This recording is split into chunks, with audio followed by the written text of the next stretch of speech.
السلام علیکم جماعت ششم، امید کرتی ہوں آپ سب اپنے گھروں میں خیر و عافیت سے ہوں گے۔ اسی کے ساتھ یہ بھی توقع ہے کہ آپ اپنا کام بخوبی سر انجام دے رہے ہوں گے۔ اسی کے ساتھ بڑھتے ہیں اپنے تدریسی سلسلہ کی طرف اور چلتے ہیں آج کی ڈائری کی طرف۔ یہ اس میں دن ہے آج ہمارے پاس پیر، تاریخ ہے آج 17 اگست 2020۔ مضمون آپ کا جائے گا تاریخ، جماعت ششم۔ ڈائریز میں آپ کی جائے گی کتاب صفحہ نمبر 28، جس میں ہم پڑھائی یاد کریں گے۔ اس پڑھائی میں ہمارے اہم نکات کیا ہوں گے؟ اہم نکات میں دیکھیں گے آپ ملتان کی فتح اور اثرات۔ کل ہم نے پڑھا تھا دیبل کی فتح، ملتان کی فتح آج پڑھیں گے، اور پھر ان دونوں فتوحات کے اثرات کیا ہوئے تھے، یہ چیز ہم آج کے لیکچر میں ہم پڑھیں گے۔ چلتے ہیں اپنے کتاب صفحہ نمبر 28 کی طرف۔ بسم اللہ الرحمن الرحیم۔ جی تو جماعت ششم، یہ ہے آپ کا کتاب صفحہ نمبر 28، جس پہ آج ہم پڑھیں گے ملتان کی فتح اور ان فتوحات کے اثرات۔ کل کے ٹاپک میں ہم نے پڑھا تھا سندھ پر حملے کی وجوہات اور دیبل کی فتح، یعنی سندھ کی فتح۔ آج ہم پڑھیں گے ملتان کی فتح اور ان فتوحات، جو دو فتوحات ہم پڑھ لیں گے، ان کے اثرات کیا ہوں گے، یہ ہمارا آج کا ٹاپک ہوگا، ملتان کی فتح اور اثرات۔ پہلا ٹاپک سٹارٹ کرتے ہیں ملتان کی فتح۔ اس دور میں ملتان کا صوبہ بھی راجہ داہر کی سلطنت میں شامل تھا۔ یہ شہر تجارت کا مرکز اور مضبوط قلعوں میں شمار ہوتا تھا۔ یہاں کا حکمران راجہ داہر کے بھائی کا بیٹا تھا۔ جب سندھ کی فتح کے بعد محمد بن قاسم ملتان پہنچا تو اس نے اسلامی لشکر کا مقابلہ کیا، لیکن میدان جنگ سے بھاگ کر جان بچائی۔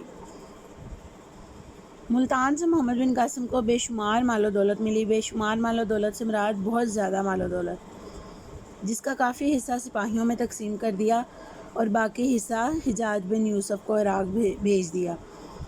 اس فتح سے حجاج بن یوسف بہت خوش ہوا، یعنی پہلی فتح ان کی سندھ پر فتح تھی، وہ بھی محمد بن قاسم کے سر پہ سندھ فاتح ہوا، اور ملتان کی فتح بھی محمد بن قاسم نے ہی کی۔ نیکسٹ پیراگراف ہے ہمارا اثرات۔ ان دو فتوحات کے اثرات کیا ہوئے؟ آیا کہ یہ منفی ثابت ہوئیں یا پھر یہ مثبت ثابت ہوئیں؟ یہ چیز ہم نے جو ہے اس پیراگراف میں ڈسکس کرنی ہے۔ وہ ہم کس طرح سے پڑھیں گے؟ راجہ داہر کی شکست کے بعد سندھ کے لوگوں نے محمد بن قاسم کو خوش آمدید کہا۔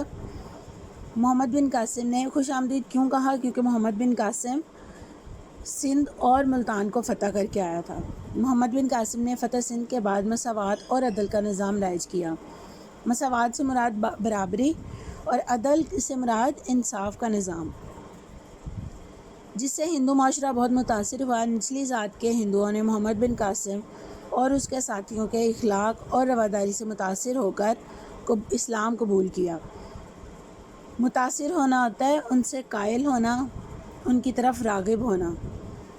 مسلمانوں نے تعلیم دینے کے لیے مدرسے کھولے، ہندی کتابوں کے عربی میں ترجمے بھی کیے گئے۔ فتح سندھ کے بعد بے شمار علماء، تاجر اور صنعت کار سندھ میں آباد ہو گئے۔